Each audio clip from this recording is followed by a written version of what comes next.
Kia ora. Welcome to this heating curve activity. So first of all, this diagram is simply relating the solid structure, the liquid, and the gas, and what is happening at the melting point, that is the delta H fusion, and the boiling point, which is the heat of evaporation. And with all the others, it's looking at what heat is being added into the system. So let's look at the simulation and proper that you can download. So the first thing we're going to do is look at what happens if I change from minus 49 degrees to just below the melting point. Okay, so to -2. Notice I have a solid in each case, and because you can see that from that hexagonal structure of the ice, the only difference between down here and there is that the particles are vibrating more quickly. So the heat that I've added, so the 4.91 kilojoules, has gone into the vibrational energy of the particles. They're vibrating more strongly, but I haven't yet broken any intermolecular forces of attraction yet. It's still a solid. If I reset and I go to, say, over there, it's 0 degrees, and over here at 0 degrees, now I'm in the solid liquid phase where all the energy that I've added has gone into breaking some of those intermolecular forces, the hydrogen bonds, the temporary dipole, and the permanent dipole. Note we are not breaking any covalent bonds. There's not enough energy here to break covalent bonds, so the OH bond does not get broken. We are simply separating some of the water molecules from the regular array in ice, and that is what that energy is being used for. So this is the heat of fusion. If I now go to over here to, say, over there, so from 8 degrees to 97, I am in the liquid phase in both cases, but notice what I'm trying to show here, that these particles are moving a lot faster, and because they're moving a lot faster, notice that they've also spread out a bit more than because they're colliding against each other more vigorously, so they're bouncing away from each other more vigorously, and so they're starting to take up more space. Each water molecule is still the same size, but they've started to move away from each other due to the number of collisions.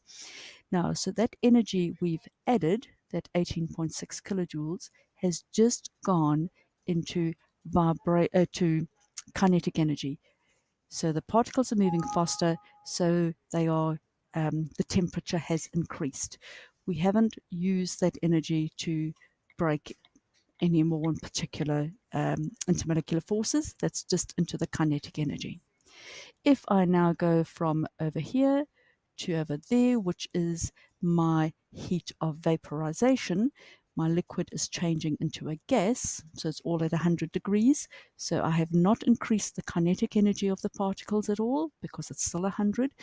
But what has happened is that's more or that all of the intermolecular forces, the hydrogen bonding, the temporary dipole, and the permanent dipole attractions between the water molecules are now being broken. So that when I go to the gas phase, so from there to there, you can see I don't have any forces of attraction. I've had to, in my heat of vaporization, break all those intermolecular forces so that I separate each water molecule from each other.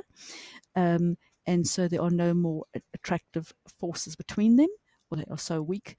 And you can notice as I add more energy over there, then the particles are just moving faster and faster again, and therefore they are spreading out even more. So here they're close enough to show 3 particles, but they are further apart, so there's only enough space to show 2 particles. So that's the first thing, is what is happening at each point, what is happening to the energy, where is it going? Is it going into breaking intermolecular forces, or is it going into the kinetic energy of the particles?